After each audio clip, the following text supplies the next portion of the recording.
আসলে বাংলাদেশের রাজনীতিটা খুব মানে মাঝে মধ্যে মনে হয় যে স্ববিরোধী অবস্থান।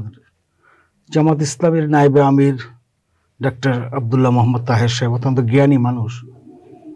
ওনারা ওই অতি জ্ঞানী হতে যে মাঝে মধ্যে এমন কিছু কথা বলে ফেলেন যেটা অনেক সময় আমার কাছে মনে হয় যে তাদের অবস্থানকে প্রশ্নবিদ্ধ করে। এখন 1971 সালে তাদের কি ভূমিকা ছিল এটা সকলের জানা, এবং রাজনৈতিক সিদ্ধান্তে ভুল হতে পারে, শুদ্ধ হতে পারে। তাদের রাজনৈতিক সিদ্ধান্ত ছিল, সেই সিদ্ধান্ত হয়তো ভুল হয়েছে এবং জনগণ সেটা বিচার করবে। কারণ ভারতের সাথে যুদ্ধ হবে, সেই যুদ্ধে তারা অবস্থান গ্রহণ করবে কোথায়, সেটা এখনই বলার সময়টা কি? তাহলে কি যুদ্ধ অবসম্ভাবী? এমন কোনো কাজ কি আমরা করছি যেটার মধ্য দিয়ে ভারত বাংলাদেশের যুদ্ধ অনিবার্য হয়ে যাচ্ছে?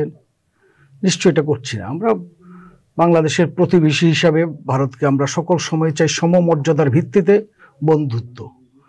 এবং আমি যেটা বলি যে বড় প্রতিবেশী হিসেবে, হ্যাঁ, 1971 সালের মহান মুক্তিযুদ্ধ অবশ্যই ভারতের একটি ব্যাপক অবদান আছে, আমরা সেটাকে শ্রদ্ধার সাথে স্মরণ করি অবশ্যই। কিন্তু তার মানে এটি নয় যে আপনি আমার স্বাধীনতা যুদ্ধ অবদান রাখার পর আবার আমার স্বাধীনতাকে হরণ করবে। সেই কারণে বাংলাদেশের জনগণ কখনোই আসলে ভারতকে বন্ধু হিসেবে মেনে নিতে পারে না, কারণ তার আচরণটা হচ্ছে অনেকটা বড় ভাই সুলভ। সে প্রতিবেশী, সৎ প্রতিবেশী হিসাবে কখনো তার কোনো প্রতিবেশীর সাথে কিন্তু সে সততার জায়গাটি স্পষ্ট করতে পারেনি। সেটা নেপালের সাথে বলেন, মালদ্বীপের সাথে বলেন, পাকিস্তানের সাথে বলেন, ভুটানের সাথে বলেন, কারোর সাথে কিন্তু ভারতের অবস্থান, রাজনৈতিক অবস্থান পরিচ্ছন্ন নয়।